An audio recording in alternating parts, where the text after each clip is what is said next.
Hey, we're back. Welcome into a brand new edition of the Gimme the Hot Sauce podcast. Mark Shanowski, Tim Kelley here in our beautiful Palatine conference room studio. Stacey King joining us from his palatial estate in the near west side. What community are you actually living in, Stacey? Are you in Chicago or are you in a suburb? I'm in a suburb, Mark. I can't give you out my location. You can't disclose that? Just popping up.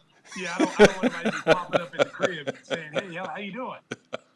Hey, you're looking good. We got rid of the beard. You were like a man in witness protection or something. We didn't know what you were looking like, but I'm glad you're on the man. You're looking good, Stacey. You know what? I went up to go see the burning bush, and the burning bush said they cut the beard off, going back down the hill. So I cut it off, got my little goatee back, ready to go, Mark. Out of the Silver Fox Club. No, he's still in it. He's got the goatee going. Well, I thought you had to have a little more than that. We haven't heard from Kendall since he went to New Orleans. I don't even know if he made it back. No, I thought those ladies clawing at him. And all those ladies throwing those bloomers at him. I don't know what was going on down there. The bloomers. And Whispers, you were out of town too. What's up with you? Great town of Indy. It's one of the Nap greatest town. little towns. Yeah, it's actually a really nice little town. I mean, everyone just hangs out in the same areas. Got to meet a future guest I think we're going to have on, Theo Riddick. Former Notre Dame star, yeah. Yeah. He's a super friendly guy, just hanging out, having some cigars, and so had a nice chat. He's working on some VR football stuff, which I think Stacey and I would definitely be interested in. Stacey, you see Whisper's shirt? He's got a NASCAR shirt on. I mean, what's going on there? No, that's F1. Yeah, I was getting ready to say, it looks just like a NASCAR shirt. Two-time world champion from The Yankees are getting $25 million to put a patch on their jersey. What are you getting for wearing that? Nothing. I had to pay for it. So it's not a good deal. Did you check out the NASCAR when it was in Chicago, going through the streets? That was kind of wild. Yeah, it was kind of wild. The TV coverage was nice. It's too bad it rained like it did. Yeah, the floating tire is a iconic image now from the first NASCAR race in Chicago. But I guess the reviews are pretty good, so they'll probably try it again next year. We are taping episode 137 on a Thursday evening. The Bulls played their fourth Summer League game this afternoon. They actually grabbed a lead in the fourth quarter, but they couldn't hang on down the stretch. They wind up losing to the Cleveland Cavaliers 87-83, which means they'll go into the consolation bracket. They'll get one more game before they head back to Chicago. It was poor shooting that did the Bulls in this game. 34% from the field, 20% from the three-point line. And Stacey, at this point, Dalen Terry is a guy that Bulls fans wanted to see see some development from him, and he really shot the ball poorly during these first four games. You don't want to make any conclusions from Summer League, but it's kind of a continuation from what we saw from him as a rookie. He really needs to smooth out that jumper and be more of a threat from the outside. Well, this is really his rookie season. I mean, he didn't get to play hardly at all last year. And this, was very evident in the Summer League, just getting a feel for the game, especially at the point guard position, getting his teammates involved. He did some nice passes out there. He's going to defend. So it wasn't all bad for him, but the shooting's got to get better because teams are going to back off of him, Mark, and dare him to shoot that ball. He's got to be able to knock down some shots. Maybe start shooting from the corners, the short corners, and then work your way up. Yeah, looking at his percentages from the four Summer League games, he's shooting 27% from the field, 22% from the three-point line. He's doing some good things in terms of passing, 14 assists, 20 rebounds. He's got 9 steals, 3 blocks. So, he's an active player who's going to be very good in transition. But in today's NBA, is that enough? I mean, it seems, Stacey, that the coaches are always looking for a guy who can knock down that three. And if you're a non-factor from the three-point line, you're going to lose minutes in the rotation. Well, I mean, he still has to be developed. Let's not forget that. This is his going into his second year. He didn't play at all, and that's really surprising as a first-round pick, not getting any kind of minutes. Whether it been 10 minutes a night, 16 minutes a night, they just could not find a way to get him in the lineup. He played more in the D League than the G League more than he played in the NBA League. So he's playing catch-up right now, Mark. And I think what you need to do if you're Billy Donovan and the coaching staff right now is that, we've got a veteran-laden team, basically. You went out and you filled some holes. You got Torrey Craig, Javon Carter. You really solidified your rotational players. What they got to focus on Dalen right now is what he does best. Find out what it is he does best. He can defend. He's long. He's athletic. He can rebound the basketball. He can push the ball in transition. Focus on those things and develop the shot as we go along. Find a way to get that kid on the floor. Match up against a Bradley Beal when Bradley Beal gets hot, or Devin Booker. You have a luxury of putting that kid in the game defensively and allowing him to defend, because he's way ahead defensively than he is offensively. His defense is way ahead of where his offense should be, but that's all development. So you got to develop that. You got to get confidence, instill confidence in him where he's not afraid to take that shot, because young players, when you miss, one or two shots and that you got a short hook, a short opportunity to be on the floor, that's really tough to play with. I've always told young players when I coached in the CBA, you're not going to get pulled out for missing a shot. Play with confidence. But what you're going to get pulled out for if you can't stop your man and you don't hustle and you don't get back on defense, that's why you're going to get pulled out. And I think they got to kind of instill that kind of confidence in their younger players, especially Dalen. Before we get too far along in the show, we want to tease what's coming up. We got a very special guest in our next segment. John Starks, the former guy that Bulls fans used to hate with the New York Knickerbockers back in the early 90s. We loved hating him. They had some great battles in the 90s, and the irony was late in his career, he played 4 games with the Bulls. So we're going to ask him about that. We're going to ask him about playing at Oklahoma State, going up against Stacey Sooners, and a whole bunch coming up. So that's right around the corner. But we want to finish talking about the Summer League and things that are going on in the NBA. One guy who's really caught the coach's attention is the local product from Whitney Young High School, Javon Freeman Liberty. I had a chance to call his games with the Windy City Bulls last year, and this is a guy that's always on the attack. He's always looking for driving lanes to get to the bucket, and during the 4 games the Bulls have played in the Summer League, he's been their leading scorer. He's gotten to the free throw line. He's also shown a pretty nice touch from the three-point line. We don't know what the status is of Ayo Dosunmu. He's still waiting to decide whether he comes back on the qualifying offer or maybe he gets an offer from another team. But if Ayo leaves, Stacey, is Javon Freeman Liberty a guy who could step in and grab that spot? I tell you what, Mark, I mean, he's looked really, really well in the Summer League. He's shown that he can handle the ball. He can play point. He can play off the ball. He can push the ball. He can shoot the ball. He can score at different levels.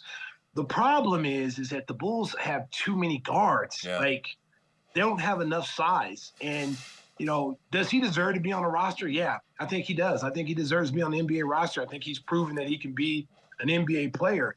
But in the situation that the Bulls have right now, there's not enough size. And you're going to be a team full of guards again. And you're going to run into teams in the playoffs and in the 82-game season where you're outsized by bigger and stronger teams. The Bulls have to get some size. And it's unfortunate because, again, he's played well enough to get on the roster. Same thing with the kid from Brazil, the little guard, Iago. I think that's his name. Iago dos Santos, yeah. Yeah, he's played well. He's played well to get a look into training camp, but the Bulls are lacking size. They've got to get some big guys. I know the rookie from Connecticut has looked well offensively on the boards, getting rebounds and playing tough. He's 6'9". You're going to need some more size than that. And it'd be interesting to see what the Bulls do because, they're still waiting for that Lonzo Ball exception. And you don't know what they have in store. There's a couple of big guys still out there on the free agent. You got Christian Wood. You got Biak Biombo. PJ Washington. PJ Washington, which I think would be a great fit for the Bulls because the guy's 6'9". He's a stretch 4. He's proven that he can knock down 3. He used to kill the Bulls when we played them. He can knock down 3s and he can rebound. So these guys are still looking for a bigger payday than what's offered, but everything is drying up right now. There's not a lot of money out there. Teams don't have a lot of money to spend. So it'll be interesting to see what the Bulls do, but I think they need more size. Even though Freeman Liberty has played extremely well and he should be on someone's roster, and he's going to be in the league. He's going to be in the NBA on somebody's team. Yeah, it's going to be interesting to see what's going to happen with the Bulls' payroll because if they're going to use that exception, which has not yet been granted from the league, basically they applied for a disabled player exception, which means they could use half of Lonzo Ball's salary for a replacement player, which means they could pay a little over $10 million for a guy and maybe offer that to a PJ Washington.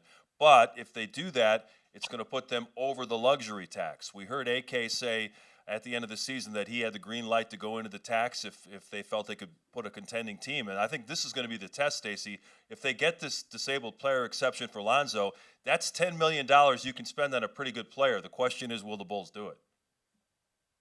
Well, I mean, they're going to have to take a look at all options because, if you're running it back with this core, okay, so by running this back, AK and Mark and the front office feels like this team is good enough to win with the players that they're bringing back and then the players that they surrounded them with, going out getting a Torrey Craig. I know that didn't move the meter for Bulls fans, but that's a solid pickup. Torrey Craig is a proven three-point shooter and a two-way player in this league. Javon Carter has proven, been on a championship team, got big minutes in Milwaukee. He's proven that he can score and also get you in your offense. A younger Pat Beverly, probably more offensive-minded at the pro level than Patrick. But you've added some really good pieces, and now you're just missing one more big. I mean, if you get a solid big that can play between the 4 and 5, small ball 5, you got to play Drummond more. Got to play Drummond more this year. You can't be playing 15 minutes a night. The guy started almost 700 games. You got to get him more playing time in a consistent rotation between him and Vooch. But if you're going to run it back, Mark, I mean, AK's already said, hey, you're going to run it back. This is a team of continuity. This is a team that we believe that can win.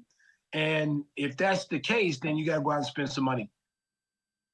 I know Bulls fans are waiting for that to happen. There's no question about it, right? Whispers? Yeah. Open up the checkbook. Well, it's not your money, right? Well, they should avoid anyone who's flopping, though, right, with the new rule? Like Trae Young? Or LeBron, the king of the flop. Oh, geez, he's a master. Took some acting classes out there in L.A. Hey, before we get to other things about the NBA, let's finish up with Summer League. What did you think about the rookie, Julian Phillips? 19 years old, out of Tennessee, 6'7", 6'8". He had 16 points in their second game. He had 12 points today, but he missed all 4 of his three-point attempts. I think that he can be kind of an energy guy like a Javonte Green and maybe grow into a more defined offensive role as he gets more experience.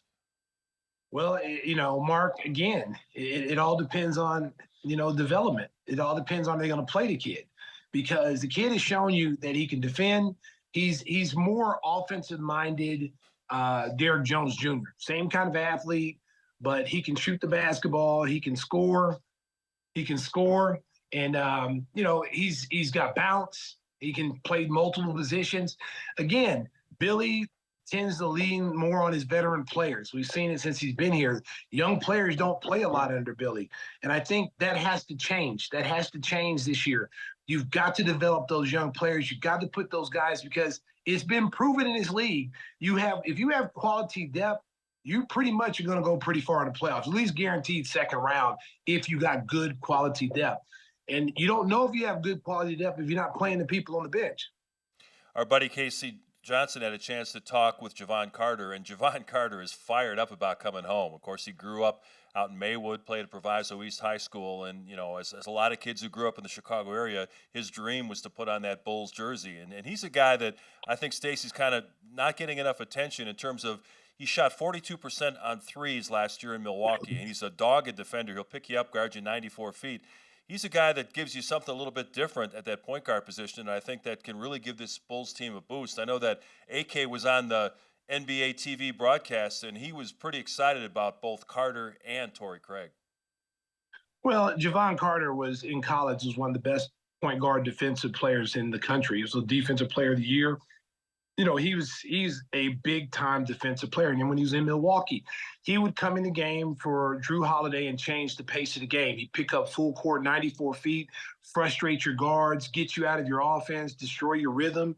And when he started for Milwaukee last year, he did the same thing. Because normally when you become a starter, you don't pick up 94 feet anymore, because now you're a starter. Because when you come off the bench, you got to make an impact on the game somehow, whether that's picking up full court or just trying to be the best defensive stopper you can to get minutes.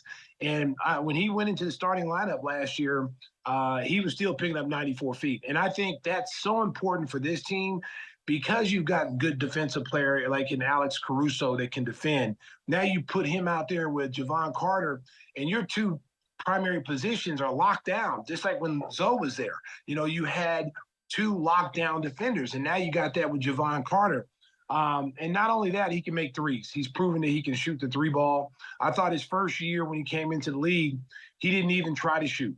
That wasn't his game. He was just like, I'm going to be a defensive stopper. I'm going to come out here and change pace. And I thought once he got his foot in the door, he developed, and Milwaukee developed him into a very good two-way player. And I think it's a great pickup for the Bulls because there wasn't a lot of options out there unless you want to pay big money for Chris Paul or someone of that stature. You get a young kid who's hungry, who's had a chip on his shoulder since he came out of West Virginia. And he's just a Chicago kid. You know, the Chicago kids are built differently, man. They're built differently. They come in, they're tough. They play with an attitude. They don't get caught up of playing in the city, you know, and the pressure of playing in the city with all your family and friends. They block that out, man. You know, they come ready to ball. So I expect the same out of JC. We jokingly referenced LeBron James earlier in the show, and LeBron accepted an award last night at the ESPYs. He gave it to himself. He accepted his own award. He gave it to himself. Yeah, for most historic accomplishment of the year. And, you know, of course, LeBron had those comments after they got swept by the Denver Nuggets that I have to think about my future in basketball. Now, he went out yesterday in front of the big national television audience, said he's got plenty left in the tank, and his agent, Rich Paul, said he might play until he's 45. Maybe he'll play with Bronny 1 year and Bryce the next year, you know. So the story of LeBron James continues, and the guy, you know, he's the all-time leading scorer, one of the top 2 or 3 players of all time. But the guy's self-love is unbelievable. I mean, the speech he gave yesterday was too much. Aren't you guys lucky? Well, and that's why. Yeah, aren't you lucky I get to play? Yeah. Well, and that's why a lot of people don't like LeBron. Yeah. You know, because, you know, not taking anything away from his athletic ability and what he's done in this league and all the things he's accomplished. You know, when you got to tell everybody how good you are, you got to tell everybody you're self-anointed, you're the greatest, you're the GOAT. You got to tell people that, you know, then you're not the GOAT. Okay. You don't hear Tom Brady walking around with 7 titles talking about he's the GOAT.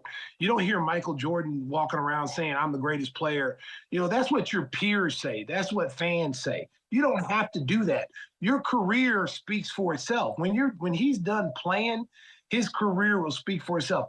But it's almost like when you listen to him talk, you know, it's almost like he wants to put things out there, like when he was going to retire after being swept 4-0. And, you know, he took the limelight away from Denver for what Denver did to him. Instead of saying, hey, look, we got beat by a better team. You know, that Joker is really the MVP. I mean, you could have, as a leader of the face of a franchise and pretty much the face of the NBA, that was your opportunity to give Denver their respect. And by you saying, oh, I'm thinking about retiring, you know damn well you wasn't going to retire because you want to play with your son. Okay, so that's not going to happen. You've already made that very clear. And to sit around and just like, you know, yesterday make an announcement, I'm not going anywhere, you know, like the Wolf of Wall Street. I'm not going, I'm not leaving. I'm not leaving. You know, that's unnecessary. Like, they know you're not going anywhere. You know, we know that. You just said that, you know, to basically get attention. And I think that's why he rubs a lot of people the wrong way. You know, putting the crown on his head, you know, I'm the king. And you don't need to do all that, man. Everybody knows you're great. You don't need to do that. You don't need to be, you know, it just makes me cringe sometimes. It's cringe-worthy.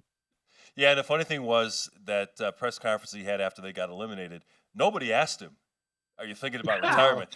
They just said, here's the last question. And as he finished his last answer, he thought, well, how can I get more attention for the next few months? I know. I'll drop this rumor that I might quit. Yeah. Instead of, like Stacey said, credit to the Nuggets.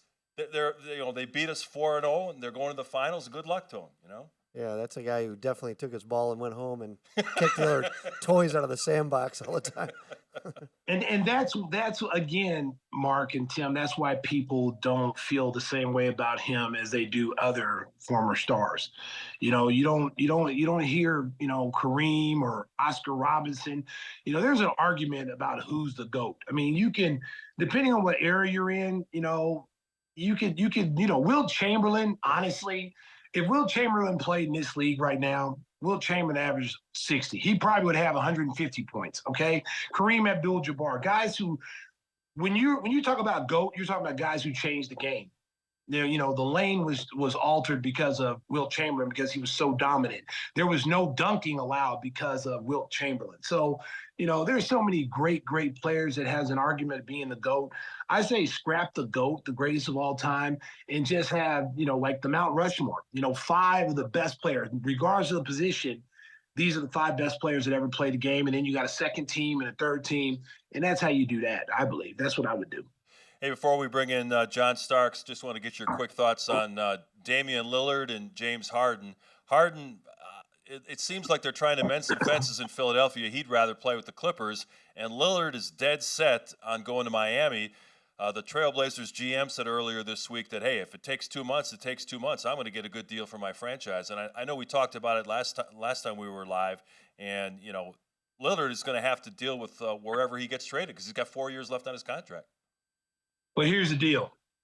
If I'm a general manager, you got 4 years left.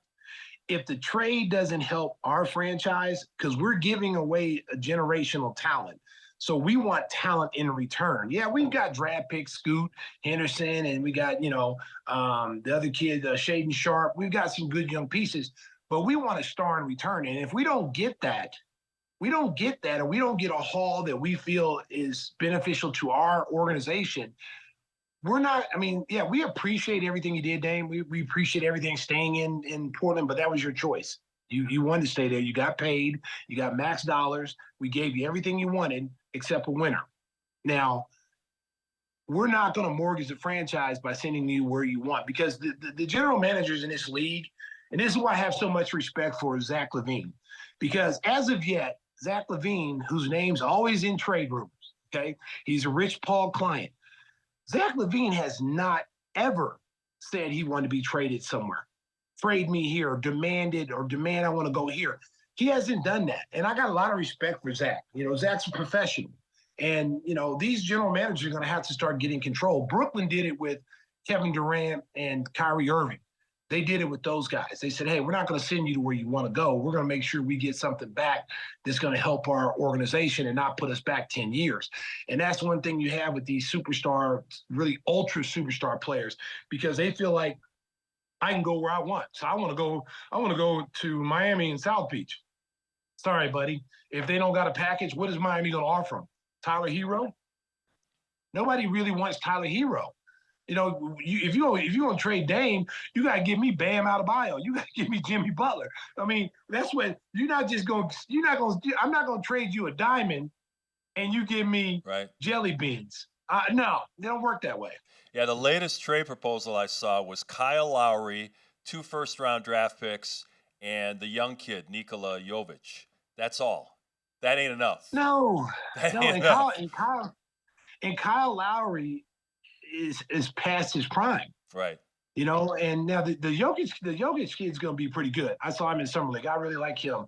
But Dame Lillard is a guy that can still get 25, 30 points a night. He can change them. But I will say this, Mark. Let's just say that trade happened. That doesn't make Miami a contender. It doesn't make them a championship caliber team because, one, they've gotten rid of all their quality depth. And are they really good at getting no-name players and making them star players? Yeah, they are. But sooner or later, that's going to run out. And what if you don't get those kind of players? What if you don't find a Max Strus? What if you don't find, a Gabe Vincent?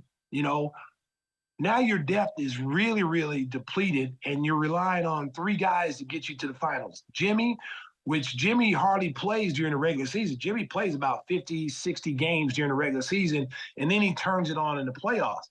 You're not going to be able to have that luxury when you don't have quality depth. You're not going to be able to say, I'm going to sit out 30 games, and then, when the playoffs come, because you'll find yourself being in the play-in game like they were last year, along with us. When you got a guy like Damian Lillard, that's supposed to push you over. And if he really wants to win a championship, I don't know if it's in Miami. I think it's more in Philadelphia. I think it's more, in a place like that than it is Miami. Yeah, that's going to be the story that takes over the NBA as we wait for a couple of months until teams report to training camp. And when Bulls season gets started again, you'll see your good buddy Jeff Vukovich in the stands at the United Center. When it comes to insurance for your auto, home, and business, make sure you contact the king of insurance, our good buddy, nationwide agent Jeff Vukovich. You can reach him at jeffvuk.com. That's Jeff, VUK.com. Always the best jingle in the business. Stacey, how the Golden Pipes doing today? They're beautiful, Mark. Nationwide is on your side. Very nice. From his home, Stacey King delivering as always. We're going to take you to the Wayback Machine. The great rivalry Bulls-Knicks in the early 90s. John Starks, the former New York Knick, is next on Gimme the Hot Sauce. Episode 137 of Gimme the Hot Sauce rolls on. It is now our pleasure to welcome in John Starks. Bulls fans of a certain age remember the battles between the Bulls and the New York Knicks in the early 90s, some of the greatest basketball that we've seen. And John, in preparing for the show, I was looking at some clips, and that dunk in the 93 playoffs where you spun and dunked it over Horace Grant, that was unbelievable. You still get reminded of that every day when you talk to old Knicks fans? Every single day. It's funny because I didn't think nothing of it. I always say this, is that I dunked on a lot of people throughout my career, and I didn't know how special it was until I came back to New York and started working for the Knicks. And I can honestly say, since 2004, no matter where I'm at, somebody asked me about that play. So that's when I knew it was a special play. John, he started off with the Knicks question, man. So I'm going to go ahead and keep staying. My question to you is that when Pat Riley got there, it seemed like he changed the culture of New York Knicks basketball, and to play against the Chicago Bulls, it seemed like, Pat felt like the only way they could beat the Chicago Bulls was to play a physical brand of basketball like the Pistons. Talk a little bit about that and what y'all's strategy was against us during that time. Well, that was just how you set the team up. We want to take on the persona of New York. As you know, New York do have Wall Street down in the lower end of New York, but it's still a blue-collar city. And so we wanted to take on that blue-collar mentality and come out and outwork our opponents every single night. And, when he came here, obviously he's from Schenectady, upstate, but he was known as a hard-nosed player. So he just kind of brought his personality to the team. And the guys that we had on that team was definitely, hard-nosed players. You're talking about Patrick, you're talking about Oak, you're talking about Mace, myself, and I can go on and on. We just had some, tough-minded individuals. And we know playing against Chicago and playing against Michael and you guys that we had to be that type of brand of basketball in order to compete with them. We wasn't built for our offensive game, as you know. Our game was more low post, and myself sitting outside waiting on Patrick to throw the ball back out so I can get some shots up. But yeah, that's the only way that we could have competed against you guys. You guys were built more on the offensive end of the court, even though y'all had some, solid defensive players, but y'all offense was mainly, Michael, Scotty, and some shooters out there. And so we knew that we had to play a more physical brand of basketball just to compete. People forget in that 93 series, the Knicks actually had home court advantage in the Eastern Conference Finals. You won the first two games in New York. What, from your mind, looking back on the series, changed it in favor of the Bulls after you took the first two? Well, since you want to go there. We were supposed to, we won game 2 on Sunday, and we were supposed to play Chicago, I think, on Tuesday. That game wasn't played until Friday. And, that was the whole ordeal about Michael and, Atlantic City and what have you. And for some reason, television, scheduling problems, gave them a chance to kind of get their minds together. And, obviously, it was something to that, but whatever. But, we still had to play and we had to go out there and win. And I thought, if we could have played them when it was supposed to be played, I thought we had the advantage. But, it gave them time to clear their minds. And obviously they came out and played a lot better in game 3 and game 4. And game 5 was a pivotal game in the Garden, which, they pulled it out. I thought, Charles Smith got fouled, but it was no call. Oh, my God. It was no call. You had 2 Hall of Famers down there, Michael and Scotty, reaching for the ball. So, it is what it is. And they won game 5 and came back and closed it out in game 6. So it was an exciting series. But, obviously having the best in my eyes with Michael on that team, made them very special. Stacey, you gonna let him get away with that? I just like to object, Your Honor. Now, What you I'm going to objecting say to? this. I'm going to say this. The year before, we played them in the second round, and they took us to 7 games. And that was a pretty scary thing for us because we had to go to a 7-game. Anything can happen in a 7-game. The only good thing about that was we were at home, and we ended up winning that game. And, but we knew the Knicks were going to be tough. We knew that was a team that we were going to have to focus on, after we won the championship that year. And I remember Pat Riley talking about, the way to beat the Bulls, you got to play physical, and if you get home court advantage. And they beat us during the regular season. I think they beat us during the regular season like 3-1, or it might have been 4-0. Yeah. But Phil would tell us, like, hey, we're not worrying about the regular season. We don't care if they get home court advantage, because he felt like we could go into any place and win on the road in a pivotal game. So when they got up 2-0, I'll never forget. They were playing this song, "Go New York, go New York, go," and they were all hyped, fans all crazy. And we went home with our tail between our legs because they really kicked our butt. That 2 games, they beat us down. And, we had those days off, and that really did help. But you wasn't going to come into Chicago and beat the Bulls. I'm just going to say, it was going to be 2-2. Yeah, right. 2-2. Right. Which it was. History. Hey, look at the history books. 2-2. Well, you know the playoffs is about momentum. The momentum was on our side. And y'all was like y'all was all over the place with what was going on with y'all. We was America's team, baby. They wanted to see us. America's team. Okay, all right. America's team.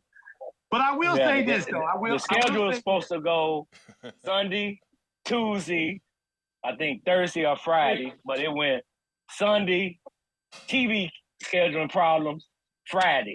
Come on. Hey, listen, you know what, Starks? I don't remember all that. I know you don't remember. You don't want to remember none of that. All I remember was Game 5 in the Garden. Game 5 in the Garden. Pivotal Game 5. Charles Smith had that, but hey, listen, before that play, Patrick should have got charged because he ran me over and then he lost the ball. That's right. That should have been a charge. Right. I don't remember none of that. Go to the tape. I don't remember none of that. And Charles Smith got his shot blocked by like 7 times. 7 times. We was beating it like Michael Jackson. Just beat it. Wow. And then we came up with the ball. We came up with the ball. Yeah, right. We came up with the ball. You came up with the ball, all right. And you could have heard a pin drop at the end of that game. Everyone was in shock from New York. Not just the players, but the fans. Yeah, definitely. Yeah. But that should have been a foul. You know that. Oh, my. But I'm going to tell you this, though. I'm going to honestly say this. As a group, the one thing that we said about you guys is when they didn't re-sign Xavier McDaniel, and then they brought Charles in the next year. We honestly thought that was the biggest mistake as players. We honestly thought that was the worst move that New York could have done, because X filled that role of that tough enforcer that could also play. Like he was out there getting buckets. He was in Scotty's head that whole series. Most of that series. And MJ had to come in, get in his face and yell at him and get him off of him. But we felt like that was the one piece, had y'all kept, that would have pushed y'all. It might have made a difference. I don't know if y'all would have beat us. You probably wouldn't have. But the fact is, we'll never know, baby. Probably would. We won. Yeah, I miss X. Yeah, X definitely, X was a rough rider. Yes. Period. He was definitely a rough rider, and he definitely was in Scotty's head throughout that series. And, I felt that we shouldn't have let him go. But, this is what things happen in the NBA. And unfortunately, he left. And, Charles came in and did his thing. But, X definitely, he was built like us, from a mentality standpoint. Hey, John, your name came up a few months ago in one of our podcasts here, talking about scouting reports and what you were handed about Jordan. Yeah. Yeah, you normally get scouting reports on players, and, they show you their strengths and weaknesses. And, you guy that likes to go right, you jump on his right side and force him to go left. Guy like to go left, you force on, to go right, or you take certain things away from him. Michael had no weaknesses in his game. The scouting report was good luck. That was it. You know, he didn't have any weaknesses in his game. Good luck. So, you know, there's nothing that you could take away from him. You know, he developed a 3-point shot. He was a good low post.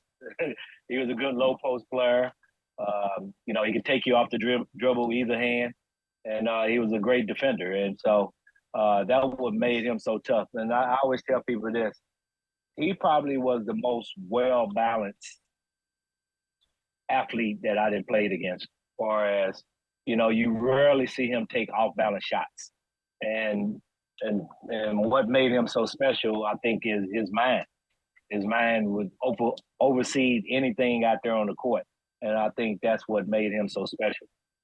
Before we get into your days playing in Oklahoma, you guys are both Oklahoma natives. I want to ask you one question. How weird was it for you to put on that Bulls jersey later in your carear? You played 4 games for the Bulls in the 99-2000 season. Was that weird, pulling on that number 9 Bulls jersey?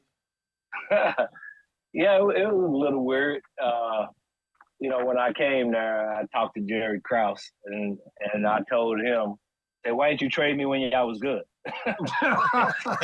Trade me when y'all was good." You know what I'm saying? That team was like pretty bad, and you know they had some good young players, and Elton Brand, Corey Benjamin, I think was there, and as well as Ron Artest.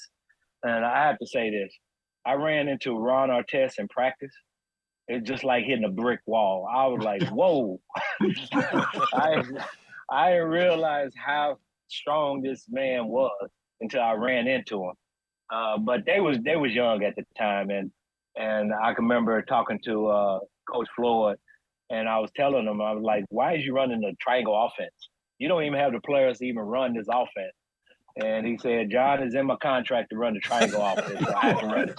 I was like, wow, this man can't, he don't have a fighting chance to even, you know, coach the team. So, but yeah, it was an experience that, you know, I look upon and know that I was in Chicago for that brief period of time. But the fans really welcomed me. You know, you heard a couple of boos in there, but most part, you know, the fans of Chicago really welcomed me, and they just respected my play out there on the court. Like I told them, you know, I got a job to do, you know, so don't take it personal. That's just what I had to do.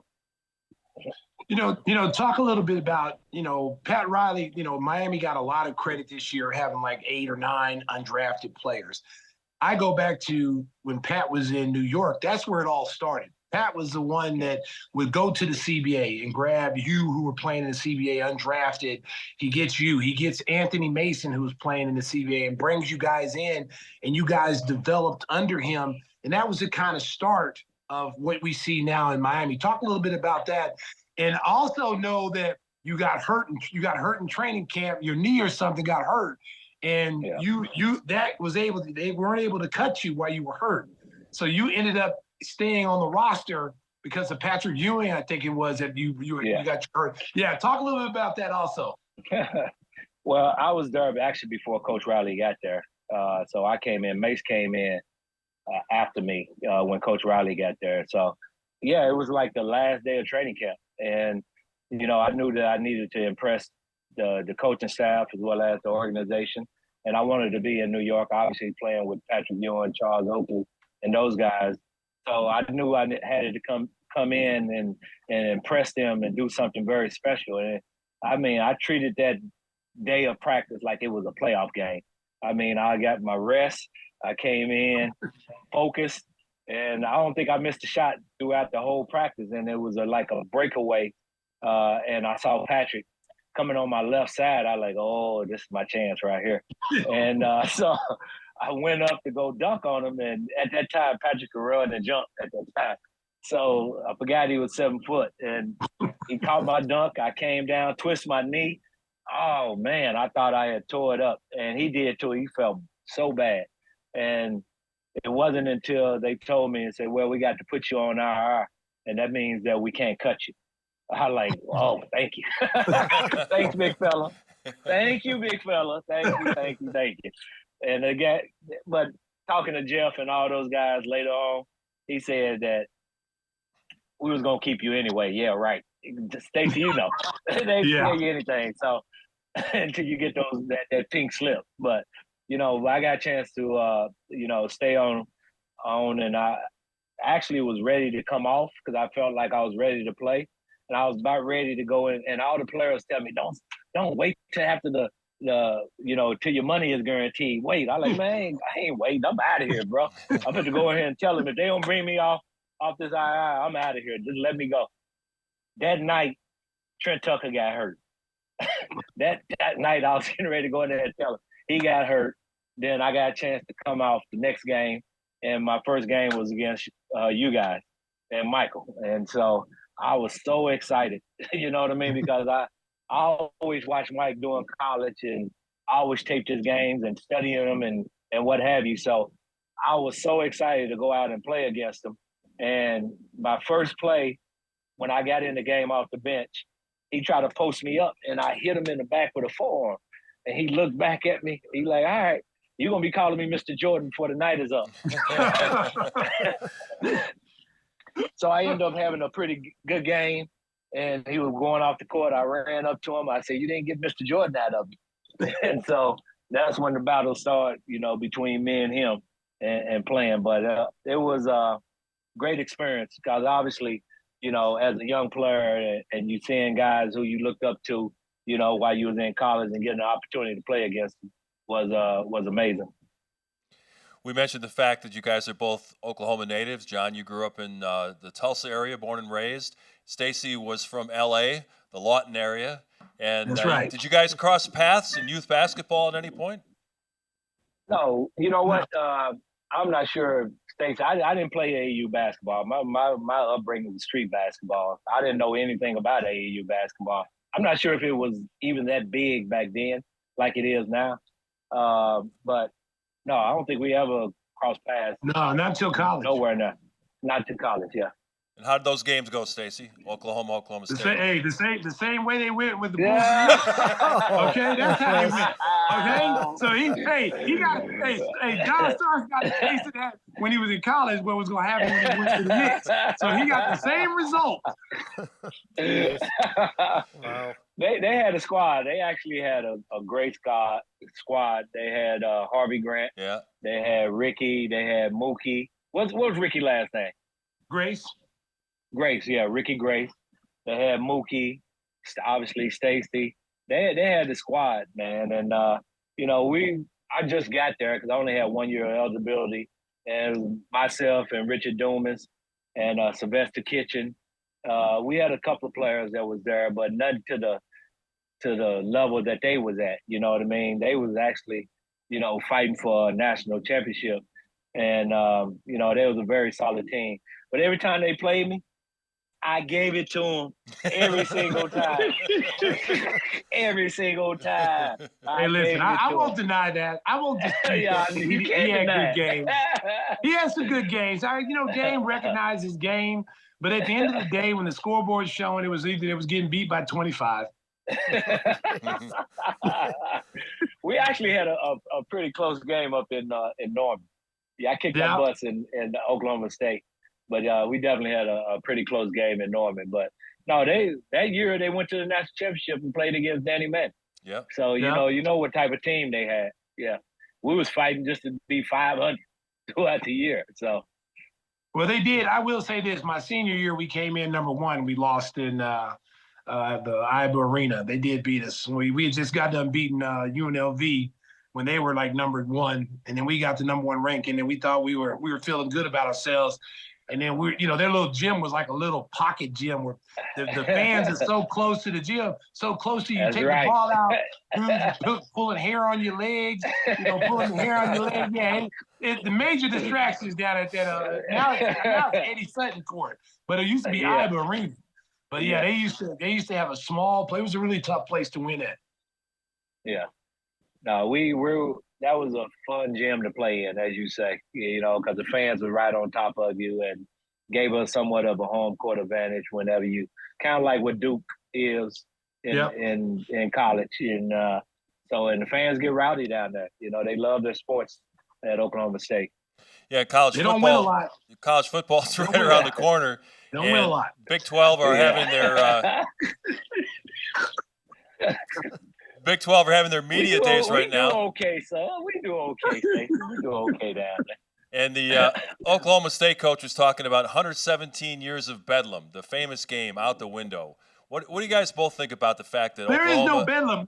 When you win 91 of 117, there's no Bedlam. What are you talking about, Mark? What is he talking about? It's still Bedlam, man. It don't matter if y'all do win. It's still Bedlam. You know, we got an opportunity to beat you. That's what it comes down to. That's their Super Bowl. When we lace them up. That's their bowl game when they play the Super Bowl.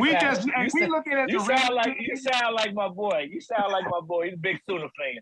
He's like, man, that's why I hate y'all, man. Y'all live up to this one game. I just want to beat us this one time.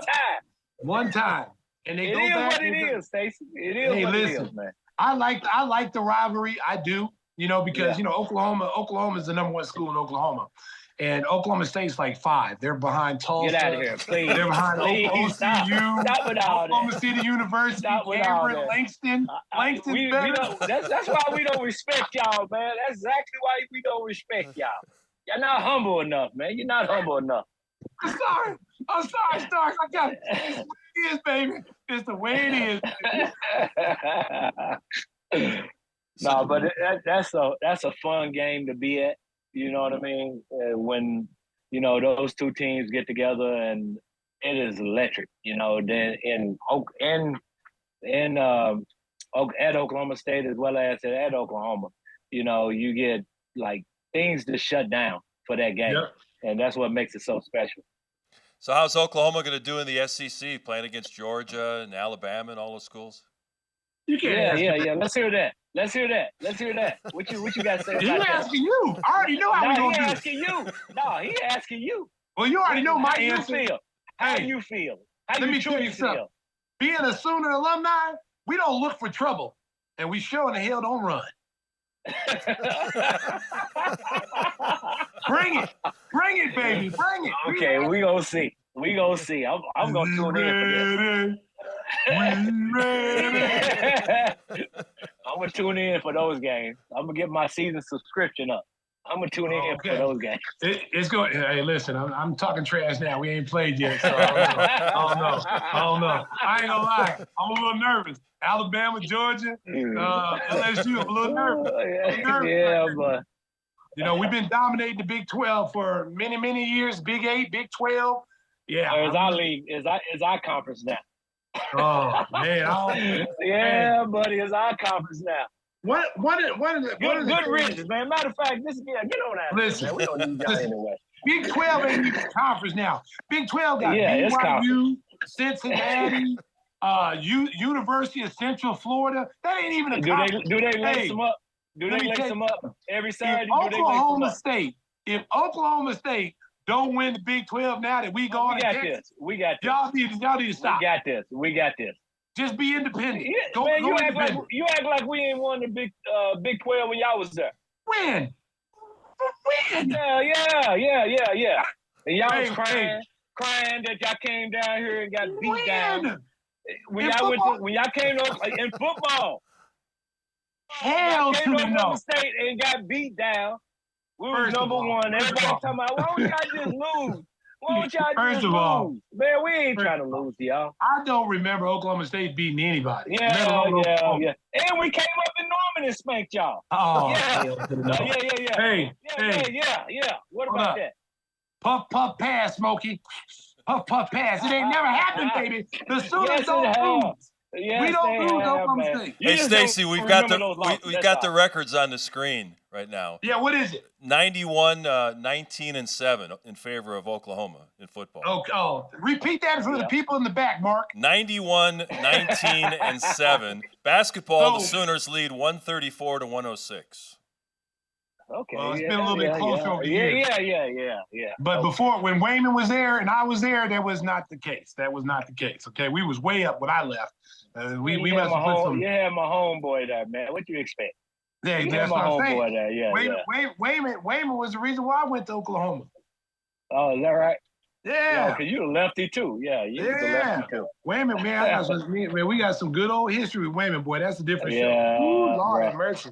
Rest in When he was peace, at Booker Moose. T, did he ever come? They came up to the city, right? When he was at Yeah. Booker T? Yeah. Yeah, he came up and played. Yeah. Wayman was Here's dominant. something. Man. Here's something I want you to talk to our listeners about for kids, because I know your story is an interesting story. You know, you there's a lot of perseverance that you had to go through to get to the point to the NBA. And in today's game, these kids just want to skip things and just want to get there. They don't want to put the work in. They don't want to put the grind. Tell a little bit about your story from high school, how you went to JUCO, went to a couple of JUCO schools, then you got to OSU, then the CBA. Talk about your journey to the NBA and then where it's led you today. Yeah, it wasn't a typical, journey like, most guys that get, go on and have a successful career in the NBA where they, stars in high school, stars in college, get drafted and, go on to the NBA. Mine path was a little different. I didn't play my senior year. I should say I played a couple of games my senior year before me and the coach had a little disagreement and I ended up quitting the team. And then just started playing, street basketball. Decided to go, after I graduated from high school, go up to Claremore Junior College. And, I was going to try to walk on up there and got myself in some trouble up there. I had to leave that school, went to Northern Junior College, and I was actually playing. And I can remember hitting the game-winning shot when I was there and going back and partying afterwards and got caught with some marijuana and ended up getting kicked out of school. And so I had to go back home and I had to face my mother and my grandmother. And I can remember walking in the house and my mother told me, first thing she said, you got to get a job. And so she didn't argue at me. She didn't, say, what you doing, this and that. You got to get a job. And that's when I started working at Safeway, making $3.35 an hour. And while I was there and I was looking around and, it had some lifers that was in the grocery business and what have you. And I can remember working the jack, to lift up, crates and what have you. And the jack came down on my foot. Oh. And and I thought I had broke a bone in my foot. And one of the older guys there said, son, this is not for you. Said you need to get back in school. And sure enough, I decided to go enroll back in junior college in Tulsa, TJC, Tulsa Junior College.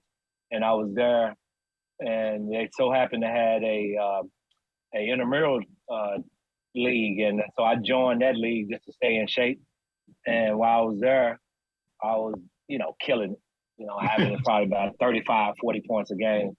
And I can remember my coach said that they started a new program called Oklahoma Junior College, and Ken Trickey, who used to be the coach at O.R. Roberts, old Trick. And, running gun, and he was looking for players. And so my coach, Coach Bart, told his son about me, and his son came out and watched me play. He was sitting up in the stands, and I probably had at least about 45 points. And it was one particular play that said, well, I'm getting ready to impress him. I was at the free throw line. In intramural league, they don't know what you're doing. The guys are lined up, and I shot the ball off the back of the basket, jumped from the dollar line, caught it, and turned. And Tricky said, yeah, we got to have him. Right? And so I can remember coming in the first day, he said, well, I want you to come in. We got some tryouts. And I'm like, I have to try out. He said, no, you ain't try out. So I go in. They had about 100 people in there trying out. And I looked at him. He's like, no, don't worry about it. You're not trying out. I said, okay. Then I ended up playing there and ended up having a successful season and became a junior college All-American. And I only had 1 year of eligibility because I screwed up my first 2 years and the clock is ticking at that particular time. But I only had 1 year of eligibility at the Division I level, but I could have played Division II, Division III, NAIA, and played 2 years. So, and Coach Hamilton was his second year as a coach, and he was looking for players. And Coach Bill Self was my assistant coach, and he was at all my games coming down. And I can remember him telling me, he said, it's between you and this guy at Northern that we're looking at. And so we so happened going to play Northern. I said, which guy is it? He said, that guy right there. I forgot the guy's name. And he was supposed to be a top player. I like, Coach Tricky said, who you got? I said, I got him. Man, went out and scored like 30-some points and shut him down to 6. Coach Self said, that's it. He called Coach Ham. He said, Coach Ham, I think we got our player. So even though I had 1 year of eligibility, Coach Ham, took a chance on me and gave me an opportunity to come in and play that 1 year with my homeboy Richard Dumas. And I wanted to make a big splash. I always wanted to play in the Big 12. Actually, I'm gonna tell you this: I wanted to play at OU. I'm just gonna let you know that, right? I knew that was coming. We don't let everybody in now. We don't let everybody in. So that's what I grew up on. Watching Father and Wayman on to OU. So that's why he was my homeboy. So I liked OU at the time, but when I went to Oklahoma State, all that went out the window. And so ended up having a good year. And Coach Brown, who was at Kansas at the time, liked what he saw in me, and they ended up beating. They beat y'all that year. I don't remember that. I don't remember that. They beat y'all. I don't remember that. They beat y'all with one player. They beat y'all, and y'all had. And you know what? And that same player beat your ass too. So don't even go there. Don't even go there. Don't even go there with that. Okay? Whatever. Matter of fact, he beat everybody's ass that year. Yeah, he did. Danny was tough. Danny definitely was tough. He had a little crew with him. But yeah, so I end up, having a good year. Was Big 12 at the time? Big 8. It was Big 8 at the time. Big 8, me and Richard Dumas was freshmen of the year, even though I was like 22 at the time. So Big 8 freshmen of the year, right? Newcomers or something they had gave us. And but Larry Brown ended up taking a job at San Antonio that particular summer, and he liked what he saw in me. He told Coach Self, he said, if I was going to take a job in the NBA, I had him out at an NAIA school, a Division II school, and take him in the draft. And so I was like, okay. So I was getting ready. This is how it works out. I was getting ready to go and join Paul Westphal, who coached at Grand Canyon. And they just won the national NAIA championship. So I was about ready to go there. And he ended up taking an assistant coaching job with the Phoenix Suns. So I wasn't going there. And I came back and I told Coach Self, once I heard Larry Brown got the job at San Antonio, tell him I'm coming out. And he called Coach Brown and said, John coming out. He said, we can't take him in the draft because we already got our draft pick, which Vernon Maxwell was a draft pick. But he can come in and try out. And I came in and tried out and had a successful rookie free agent camp. And Golden State was hot on my heels, Indiana, a bunch of teams.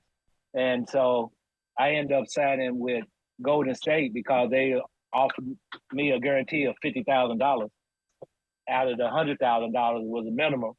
And I told Coach Brown, I said, Coach, if y'all match it, I want to stay here with you. That's a boat. You see me rocking right now? That's a boat coming through here too fast. No way, people, no way. Y'all know the deal. But yeah, so, and he said, hold on, let me go talk to my owners and see if they'll match it. They say no. I said, Coach, I got a wife and a son. I want to be here with you, but $50,000 to me coming out of school at that time was like more appealing than standing there for $10,000, no guarantee if I was going to make the team or not, even though I felt like I was going to make the team.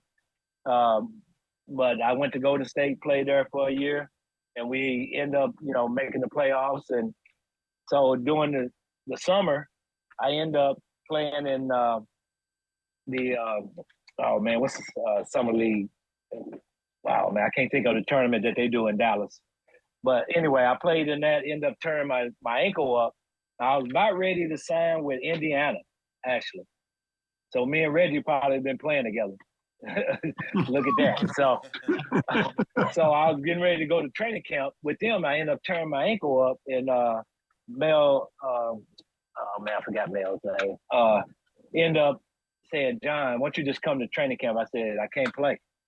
I cannot play. And so he said, all right. And that's how I ended up in the CBA for a year. And so I was there for a year. Then I played in the World Basketball League that summer in Memphis. And the great Dick McGuire came up and watched me play in Erie, Pennsylvania. I remember him in the crowd. And my agent said, he's coming up here to look at you. And I said, cool. Andre Turner and Vincent Askew didn't play that particular game, so I was going to get shots. I ended up hitting 40. And he called and he said, yeah, we're going to bring him into camp. I said, okay. And so that's how I ended up in New York. Yeah. And then became their all-time 3-leader. Yes. Yeah. And I became that because Patrick was the black hole. So you throw the ball in, and all you do is sit out there and wait till he kick it back out. And so I always sat around the three-point line. And I didn't really think about, hitting 200 threes in the season. I was the first to do it. I didn't realize that was a record or not. But now look at it. They break that, midway through the season. Shooting threes now. Hey, John, you are a great sport. Thank you so much for giving us all of this time.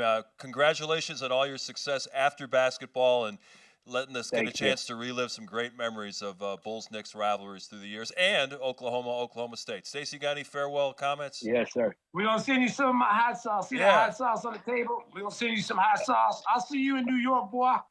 Yes, sir.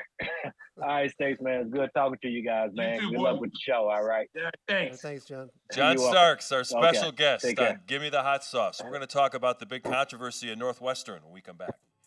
A lot of people are listening to Gimme the Hot Sauce podcast, and they love Tim Kelley's impersonation of Christopher Walken. I mean, we're seeing now they're sending videos to Stacey with clips of people doing their best Christopher Walken. Jay Moore, former Saturday Night Live star, does a great Walken, and he had a crazy story. What did you think of that, Jay Moore's impersonation? I thought it was good, especially it's about one of my favorite bands, too, Foo Fighters. That's a different impersonation. No, it's along the same lines, Mark. Don't challenge me on this. I'll dig your eyeballs out. So, since you're here, why don't you tell the folks how they can get some of the great hot sauce? Well, they need to start using the codes. Yeah. I mean, I don't know what's wrong with this audience, but if you use Walk-In Fire or Walk-In Q, you get a free bottle with any order. Or 20% off, or 21% off. I mean, it's a full 21. It's a great deal. Yeah, by just using the codes. So get some hot sauce and use the codes. Get with it, people. And you can also get it at your local Jewel Osco store. It's now stocked on the shelves, so go run down and get the product if you can't. If you're out of state, out of the country, we have a lot of loyal listeners overseas.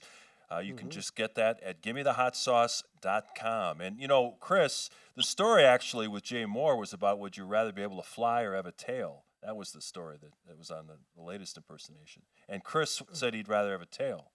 Yeah, it's because it's about having kittens. Oh, my God. Stacey, he's dying here. This is unbelievable. I'm tying it back to another story. First he sticks a knife in your back, now he's blowing the impersonation. I mean, what's going on here? It's been a rough week. I'm falling apart at the seams. Hey, baby, tap out, baby. Tap out. UFC, tap out. Well, unfortunately, we're going to go from that disaster to something that's a very serious topic as Stacey tries to get his composure back. The big story in the sports world came from Northwestern this week, where head coach Pat Fitzgerald was fired because of the fact that there was an ongoing hazing scandal going on. And Stacey, I know that you played at all levels of basketball, and there's always a rite of passage for young guys trying to come up and challenge the older guys in the program. But when you see stuff going on that was reported in the investigation at Northwestern, talks about naked guys and sexual acts, and the whole thing was really sordid. And Pat Fitzgerald said he didn't know about any of this going on in his program, but the reason he lost his job is because he's the CEO of that program, and it's his job to know. What was your whole take on that situation? Well, very disappointing, because it's we live in a different time and different era now, back when I played and was coming up as a freshman in college and then being a rookie in the NBA, we were we had rookie responsibilities. You know, we had to go buy newspapers for the veteran players. We had to buy dinner for players, go get the luggage, go get balls. I mean, we had to do all that stuff. And you had to do it your whole rookie season until the following year when you were not a rookie. So that was something that we were used to doing. As a freshman, same thing. You know, we had to do a lot of different things as freshmen. And that's just part of it. But we didn't have to do anything like for what I saw was going on in Northwestern. That crosses the line. You know, when you start, you know, doing the things that was reported, I wasn't there. I'm just going by what we read.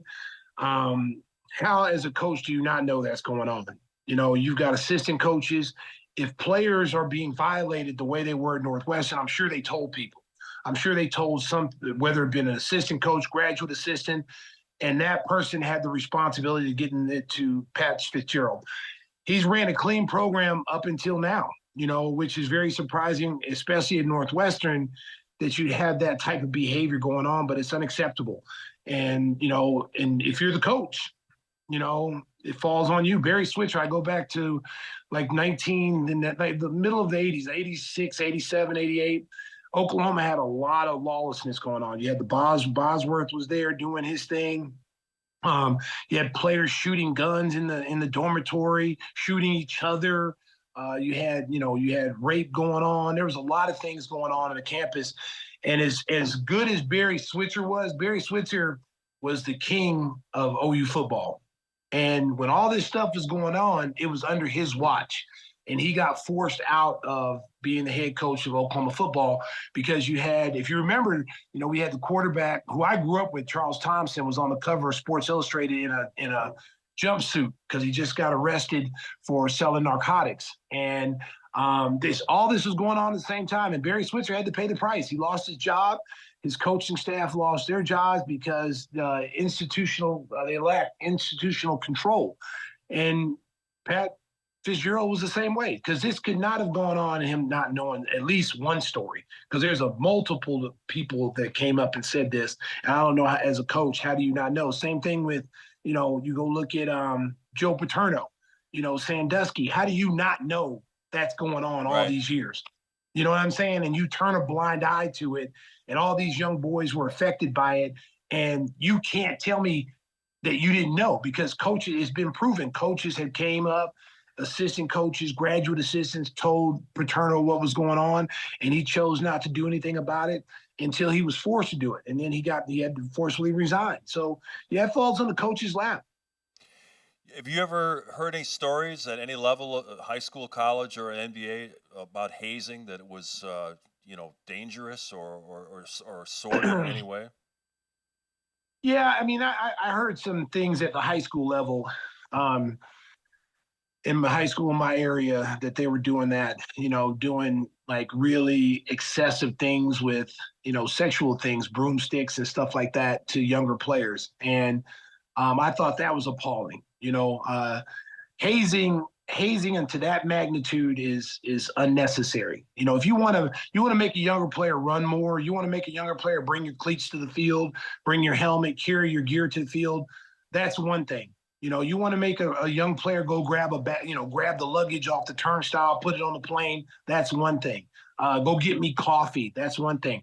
But when you start doing this weird stuff, you know, this sexual and testing a person's manhood by doing things to them and exposing them to things like that, that's a bunch of BS. And, you know, that could go sour because you could have a person, you know, have that happen to them that could be traumatized and, you know, maybe take their life because they can't live with that type of situation. And that's why it makes no sense that coaches don't spend more time with their players. And at the college level, you have to, Mark. You, as a coach, you have to have your pulse of your team because you got guys going to study hall. You got to make sure guys go to class. You got to make sure guys are doing what they're supposed to do off the court. If they get in trouble, if they're outside at a club, they get in trouble, the coach is the first one that knows about it. So you can't tell me Pat Fitzgerald did not know what was going on at Northwestern. You just can't tell me because he's that powerful of a guy. He's been there for a long, long time. He's a former player. He knew that was going on. He just chose not to do anything about it, and it cost him his job. And he may not get another one after this.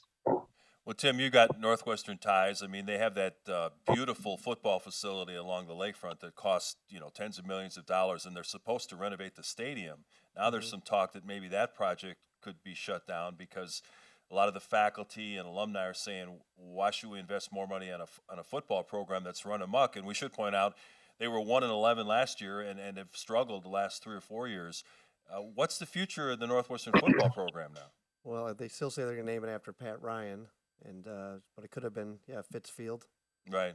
So, it's a real disaster because at the end of the day, you may be looking at multiple breaches of contract that cost the school tens of millions of dollars because you're going to have to settle. You can't drag this out. And then you have, a football program that now is destroyed for, to rebuild that, you're looking at 3-4 years. And Stacey, Pat was supposed to coach his son this year. His son was a freshman tight end. How do you go home and tell your kid, well, I lost my job? I mean, there's just so many bad things that go along with this story.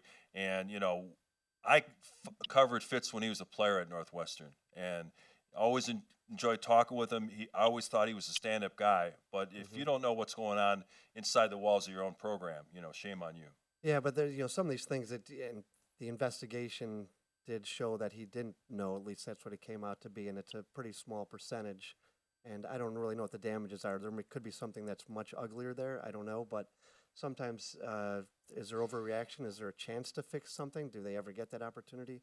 But in today's world, as Stacey was saying, it doesn't matter. Where there's smoke, there's fire, and you're just gone. It's a damn shame. Yeah, and listen, I mean, I've always thought he's a stand-up guy. I mean, I don't know him personally, but I always thought he was a stand-up guy. He turned the program around, had some success in his tenure. But at the end of the day, you as a parent, I'm giving you my kid for 4 years to take care of them, to watch out for them, to make sure that not only they get their degrees, that they become upstanding human beings. So I'm trusting you as a parent to take care of my kid. Think about all those parents that their kids were victimized, and think about how they're feeling right now, whether we don't know the extent of everything that went on. But imagine what parents are thinking. I trusted you with my kid for 4 years. You told me you were going to take care of my kid. You told me that my kid is in great hands with you. You're going to make sure he gets his degree. You're going to make sure that he, handles his business, and he's going to be an upstanding citizen when he's done playing here. Well, you lied to me. My kid was victimized. My kid was traumatized. My kid was taken advantage of, and no one did anything about it. And no one looked out for him. So imagine the outrage of those parents right now, Mark. If that was one of our kids, I mean, I've been in there. I might be going to jail right now. Yeah, and I think is the problem, because what I was just saying is that if you just replace something, is it worse now because it's such in shambles? And a guy who gets credited for turning around the entire athletic system of that.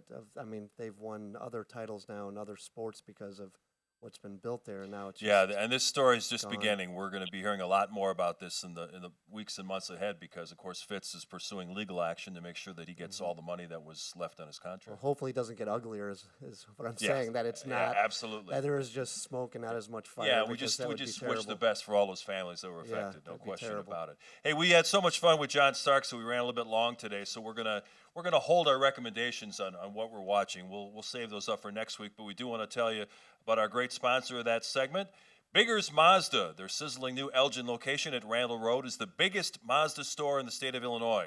Biggers is offering a bottle of Stacey's signature hot sauce with first test drives of new or pre-owned vehicles. It's your choice, everything from the coolest SUVs to the stunning Miata. So join the fun at 2100 Randall Road in Elgin at Biggers Mazda. Tell them that Timmy Whispers sent you. Stacey, where's your guy Mike? What's he doing with a little bit of time off as you're recuperating here? Well, Mike is in London right now following Bruce Springsteen. He's supposed to come back. I think he's coming back on Saturday, so we get back. Then next week I'll be back in the studio, baby. I'm on my Rocky Balboa workout right now. I'm coming back, baby. I'm coming back, baby. And then we may have to relocate Tim because, I don't know. Yeah, you might get a throat punch. Well, yeah, he's going to get a multiple. Wouldn't be the first one, as we know. Yes. I'm gonna have to reevaluate my friendships, who my friends are on that show. So, Whispers, why don't you tell the folks how they can get the great service, Windy City Limousine? Oh man, Just read it your normal voice. Your Tim, your Christopher Walken sucks today. Just stop. Let's do Mike Tyson. Too much. To do Joe Pesci. No, we're just gonna take a pass on any of them today. My voice is worn out from this week. Where is this? Oh, there it is. Jeez. Windy City Limousine provides championship service, making reservations so easy it's a slam dunk. Let Windy City break the full court pressure of traffic and get you to your destination in style and on time. Contact us at 847-916-9300. That's WindyCityLimousines.com. You kind of garbled the phone number. 847-916-9300 for the best service. Way to Windy go, City Mark. Limousines. Wasn't that the same number I to go, said? Mark. Got to bail you out. Got to have a professional bail jump him in out every everything, now and Mark. again. Well, that's Yeah. true. He's too busy. He's too busy trying to start some stuff with me. That's why he sucks. Yeah, God don't like ugly, Tim. That's why you got Curtis right there. I got a voodoo doll. Oh, is that what that was? Yeah. Well, Stacey, you're looking good. You're sounding great. Hey, by the way, I love that Chicago hat. That is cool. That is really a good look as we get ready for another Chicago Bulls season right around the corner. Glad to have Let's Stacey do it. back, sounding great. We'll have him in studio next week. We're going to kind of shift the focus a little bit to the start of the NFL season. The Bears report to training camp at Hallis Hall on July 25th. So we're going to be talking a lot of football in the coming weeks, so look forward to that. We want to thank John Starks. I want to thank the Sriracha crew. And we will be back at you with a new show next week. So, Stacey, got any message for the folks on the way out? Drive home safely, Chicago. Beep, beep. Oh, my goodness. It's only preseason, but I'm hyped. Neil Thought, Jimmy G. Buckets